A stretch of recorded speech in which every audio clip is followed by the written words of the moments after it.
Magandang araw sa inyo mga ka-vloggers. Ako nga pala si Alarma PHTV. Matagal na po ako nagtatrabaho kay YouTube at kay Facebook. Isashare ko lang po sa inyo ang tungkol sa pag-apply ng ceramic. At bago apply ng ceramic wax, kailangan siyang scrubbing gamit ang step off na chemical na yon. Scrubbing, tatanggalin kasi yung wax kasi nakahalo kasi yung dumi doon, kaya kailangan siyang linisin na maigi, pati yung mga lahat na gilid-gilid.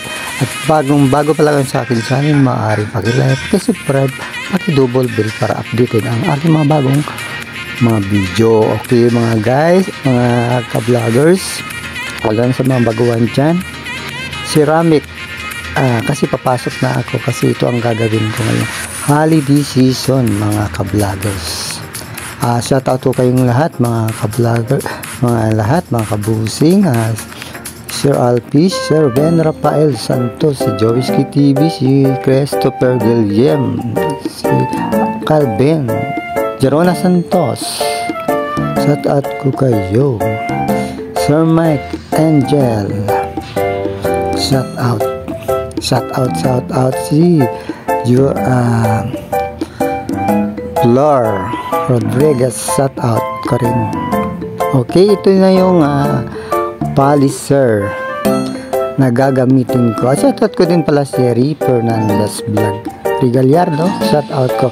Ito yung ginagamit kong polisher, magandang polisher ito. Ano na to, natapos na tong polisher siya, malinis na, natuyo na, nawalisan na, kaya gagamitan ko na siya ng ceramic. Ito na yun, in-applyan ko na siya.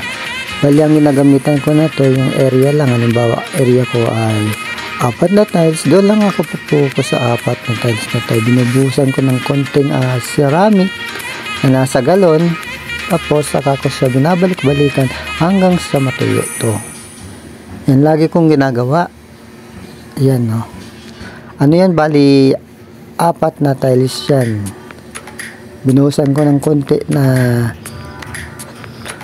ceramic, tapos hindi ko siya tinitigilan hanggang sa matuyo ito para hindi siya magkaroon ng alikabok. Kasi pag hindi siya mapolisher, hindi siya matagalan, yung mga magkakaroon tong magiging alikabok to kasi hindi na siya didikit dun sa pad na puti. Pad na puti kasi yung ginagamit namin kasi ano yun mga ka-vloggers, hindi masyado kasi matapang, yung parang hindi ba magagasgas yung tiles yan. Para sa tiles hindi magagasda yung kulay puti na pad na bilog, yan nasa ilalim ng polisher yan. Parang ano na siya, lampaso ba, mga kung sa probinsya lampaso siya, yan yan lang ang pag natapos naman yan doon, natuyo na siya, lilipat naman ako ng tiles. Yan mga ka-vlogger, ito na yung galon na nilalagay ko, ceramic wax yan.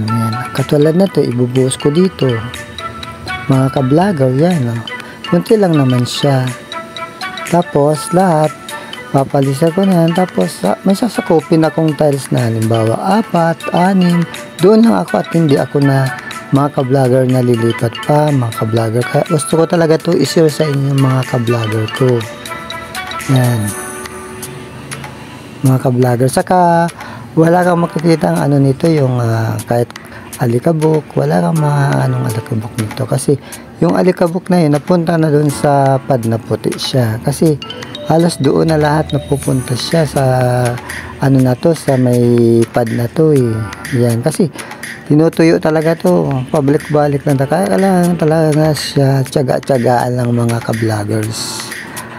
Maging matyaga ka lang talaga, ganun talaga, matagal talaga pag ganitong ginagawa. Hindi kasi pwede siyang mabilisan, kasi pag mabilisan siya, ang mangyari nito ka-vlogger hindi siya didikit yung yung chemical na yun hindi didikit sa pad na to, tapos magkakaroon siya ng alikabok, magiging magiging alikabok na lang siya mga ka-vloggers. Yan saka yung kahit apakan mo pa siya, mo yan, basa mo, madumi yung paa mo, hindi yan didikit dito kasi ano siya eh, kung saan ba, yung lutong-luto yung pagka-polisher niya.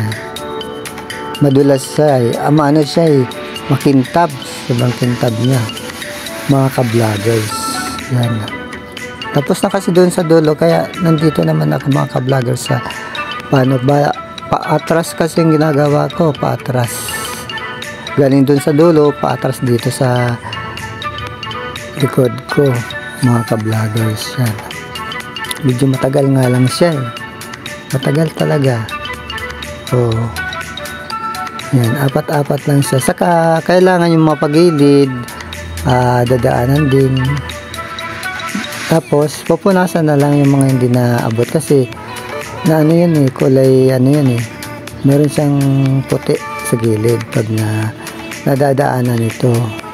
Okay mga ka-vloggers. Kaya sinishare ko sa inyo para sa tip kasi na-training kasi namin to sa aming supervisor, tinuro sa amin to kaya gusto ko sa inyo i-share ito sa pagsisiramik ng mga tiles, para sa tiles lang naman. Oh, yan.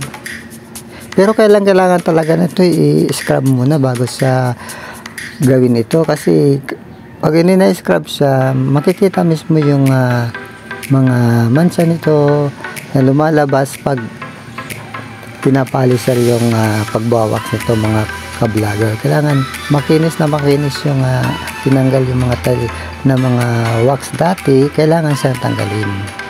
At bago apply nito, pag malinis na, saka applyan nito mga ka-vloggers. Oh, yan. Yan. Yan.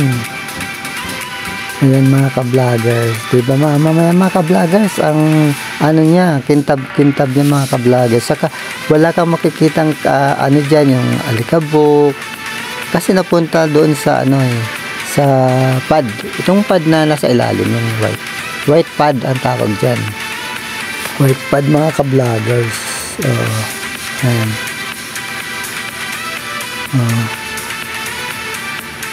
Yan. Tapos ang gagawin mo naman, halimbawa paano ka pababa, gagawin mo naman mag-iibang ano ka naman para maano siya, yung mga hindi nadadaanan na gilid, madaanan ito. Halimbawa sa palang ka na naman kung anong ano, para madadaanan yung mga hindi nadaanan na pagilid. Kailangan natin siya nadadaanan para at lalong kumintab ito. Oo. Yan. At kahit anong chemical na matuluan ito, hindi siya hindi siya magmamansya kasi ano to eh, kung sa ano eh, lutong-luto ang pagka ano nito eh. Kung sa ano napalis siya ng gusto mga ka-vloggers. Kaya kailangan ko talagang i-share sa inyo para kahit papaano hindi tayo magdamot pagdating sa mga pagtuturo. Oo, kaya lahat na ano dito, nandito talaga.